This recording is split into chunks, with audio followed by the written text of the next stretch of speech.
দেখুন, বিভিন্ন সূত্রের বরাতে আমি যা জানতে পারি তাতে আমি বুঝি এই যে 11টার কিছু আগে আগে যেই মুহূর্তে সেনাপ্রধান ওই উত্তরার প্রবেশ মুখ খুলে দেন, সাথে সাথে শেখ হাসিনার নিরাপত্তার সকল দায়িত্ব সত্যিকার অর্থেই গ্রহণ করে বা নিয়ে নেন এসএসএফ এবং প্রেসিডেন্ট গার্ড রেজিমেন্ট।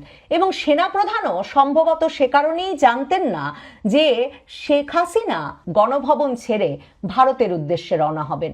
তিনি যে এটা জানতেন না তার প্রমাণ আমি পাই জিএম কাদের, যিনি বলছেন 12:30টার দিক থেকে তিনি সেনাপ্রধানের দফতরে বসেছেন, কারণ সেনাপ্রধানের দফতর থেকে সকাল থেকেই বিভিন্ন রাজনৈতিক দলকে আমন্ত্রণ জানানো হচ্ছিল। তিনি বলেন তারা যখন সেনাপ্রধানের সামনে বসে আছেন তখন হঠাৎ করে এ খবর আসে যে শেখ হাসিনা দেশ ত্যাগ করেছেন এবং তাতে সেনাপ্রধান ওয়াকারুজ্জামানও বিস্মিত হন। তাহলে সেনাপ্রধান ওয়াকারুজ্জামানের সাথে কি কথা হয়েছিল ভারতীয় সেনাপ্রধানের? মেজর জেনারেল ফজলে এলাহি আকবরের বক্তব্য থেকে এই ধারণাগুলোর অনেকগুলোকে প্রতিষ্ঠা করার সূত্র মেলে।